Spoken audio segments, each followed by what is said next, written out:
सभी को नमस्कार। इस वीडियो में जैसे कि पिछली वीडियो में हमने प्रतिरोध के बारे में पढ़ा था कि प्रतिरोध क्या होता है, ये किन किन चीज़ों पर निर्भर करता है। तो उसमें हमने प्रतिरोध और प्रतिरोधकता के बारे में बताया था और उस पर हमने कुछ न्यूमेरिकल भी आप लोगों को करवाया था। और इस वीडियो में हम जानेंगे कि प्रतिरोधों का संयोजन कितने प्रकार से होता है और प्रतिरोधों का संयोजन कितने प्रकार से होता है, और उस पर हम कुछ न्यूमेरिकल भी करेंगे जिससे ये एकदम क्लियर हो जाए आप लोगों को। तो देखते हैं प्रतिरोधों का संयोजन। ठीक है, तो प्रतिरोधों का संयोजन यहाँ पे लिख रखा है हमने। प्रतिरोधों का संयोजन दो प्रकार से होता है, एक होता है श्रेणी क्रम संयोजन, दूसरा होता है समांतर क्रम संयोजन। ठीक है, प्रतिरोधों का संयोजन दो प्रकार से होता है, एक होता है श्रेणी क्रम संयोजन और दूसरा समांतर क्रम संयोजन।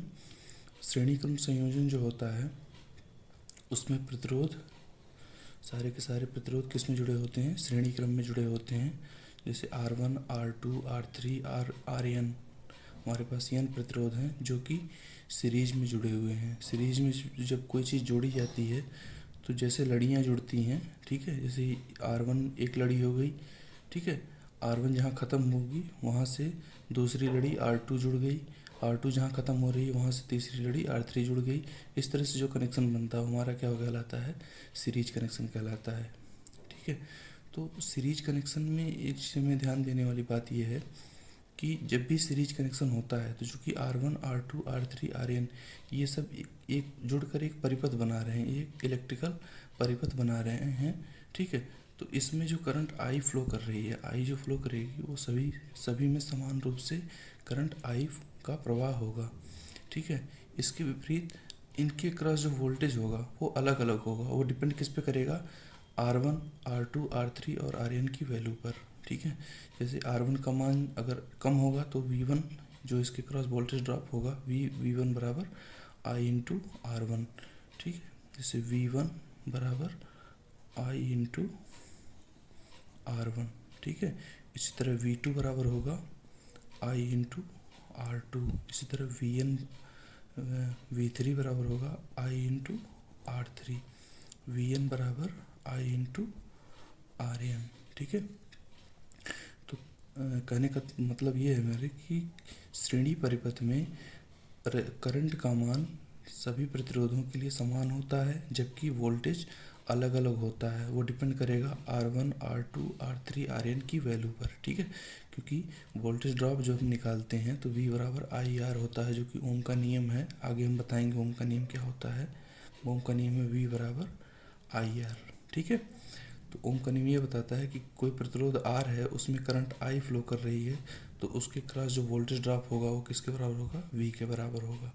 ठीक है, तो V बराबर IR से हमने R1, R2, R3 और Rn के क्रॉस वोल्टेज हमने निकाल लिया, V1, V2, V3 और Vn। ठीक है, तो ये हो गई श्रेणी क्रम संयोजन की बात। और इसमें जो है हमने देख लिया कि श्रेणी क्रम में R1, R2, R3 किस प्रकार से जुड़ते हैं और इनके क्रॉस वोल्टेज ड्रॉप को कैसे निकाला जाता है। V1, V2, V3 और Vn ये वोल्टेज ड्रॉप है और I इसमें प्रवाहित होने वाली करंट का मान है। V जो है ये V क्या है, एक टोटल वोल्टेज है जो कि बैटरी हमने जो लगा रखी है प्लस माइनस, ये बैटरी का वोल्टेज है। तो जाहिर सी बात है V का मान इसके क्रॉस अलग अलग वोल्टेज ड्रॉप के बराबर होगा। तो V बराबर V1 plus V2 plus V3 plus dot dot dot Vn। ठीक है, अब यहाँ पे V का मान रखेंगे हम I इंटू RT। RT जहाँ क्या है, कुल प्रतिरोध है। ठीक, RT क्या है, कुल प्रतिरोध का मान है। तो V बराबर होगा I इंटू RT। V1 का मान हो गया I इंटू R1, V2 का मान हो गया I इंटू R2, V3 का मान हो गया I इंटू R3 और Vn का मान हो गया I इंटू Rn। ठीक है, I कॉमन ले लिया दोनों में तो I से I कट जाएगा, आ जाएगा हमारा रिलेशन RT बराबर R1 plus R2 plus R3 plus dot dot dot Rn। तो ये क्या निकला हमारा, ये जो है ये श्रेणी परिपथ में तुल्य प्रतिरोध का मान है।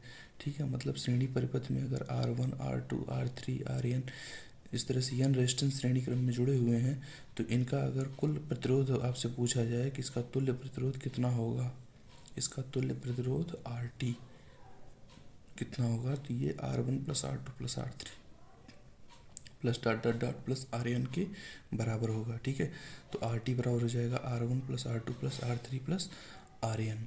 ठीक है, इस तरह से अगर आपके पास 3 रेजिस्टेंस हैं तो इनका तुल्य प्रतिरोध कितना होगा, R1 plus R2 plus R3।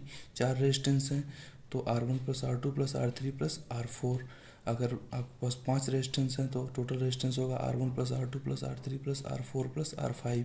अगर n रेजिस्टेंस हैं तो RT बराबर R1 plus R2 plus R3 plus dot dot dot plus RN। ठीक है, तो ये फार्मूला बहुत इम्पॉर्टेंट है, इसे याद रख करने की ज़रूरत है। अगर डेरिवेशन नहीं आपको पता है तब भी ये फार्मूला याद रहना ज़रूरी है, क्योंकि इस पे हमारे बहुत सारे न्यूमेरिकल्स आते हैं एग्ज़ाम में।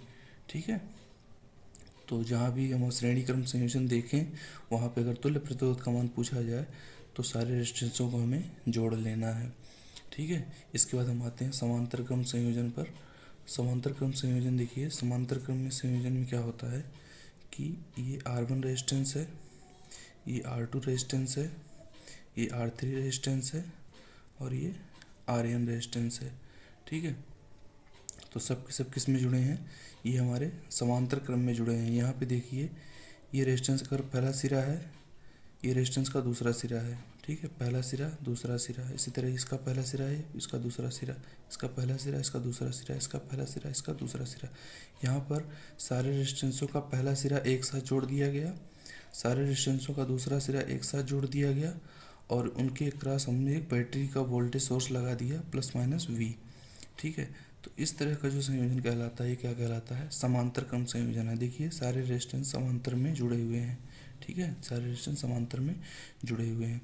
अब समांतर क्रम में जो ध्यान देने योग्य बात ये है कि समांतर क्रम में ये जो वोल्टेज V है, जो इसके क्रॉस R1 के क्रॉस वोल्टेज ड्रॉप दिख रहा है हमें यहाँ से यहाँ तक, यहाँ से यहाँ तक जो वोल्टेज ड्रॉप दिख रहा है वही वोल्टेज R2 के क्रॉस होगा, वही R3 के क्रॉस, वही RN के क्रॉस। ठीक है, इसका मतलब ये हुआ कि समांतर क्रम में वोल्टेज सभी रेजिस्टेंस के क्रॉस समान होता है। अगर यहाँ वोल्टेज V है तो यहाँ भी वोल्टेज कितना होगा, V होगा।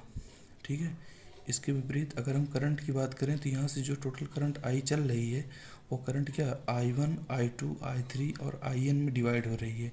मतलब समांतर क्रम में जुड़े हुए रेजिस्टेंस में करंट का मान भिन्न भिन्न होता है जबकि वोल्टेज का मान एक समान होता है।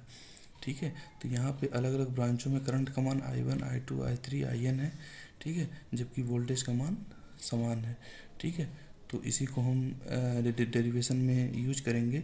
यहाँ पे टोटल करंट I है, I बराबर I1 plus I2 plus I3 plus IN।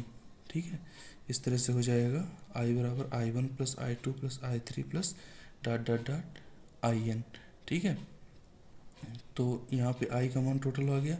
इसके बाद I का मान V बराबर IR से अगर R1, R2, R3, RN इसका होल रेजिस्टेंस हम RT मान रहे हैं।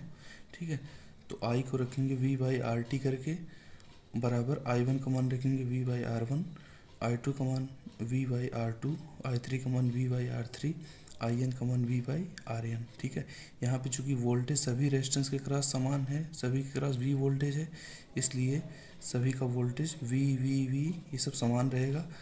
डिफरेंस क्या होगा R1, R2, R3 और RN में। ठीक है, तो यहाँ पे V by RT total resistance हो गया, V by R1, V by R2, V by R3, V by RN। ठीक है, फिर इसमें से V कॉमन ले लेंगे तो हमारा जो रिजल्ट निकल कर आएगा हो जाएगा 1/RT बराबर 1/R1 plus 1/R2 plus 1/R3 plus dot dot dot plus 1/RN।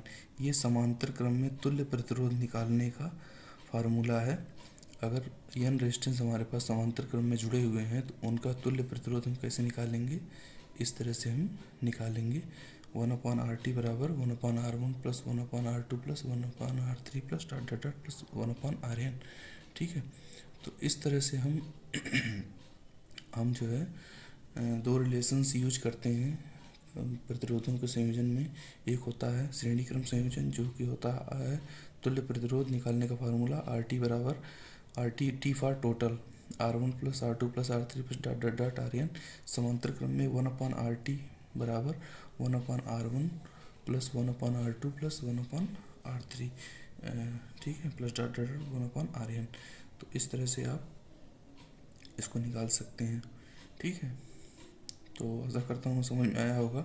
आगे की वीडियो में हम इस पे क्वेश्चन करके दिखाएंगे, श्रेणी क्रम संयोजन और समांतर क्रम संयोजन दोनों पे न्यूमेरिकल करके आपको हम दिखाएंगे, ठीक है। तो ठीक है।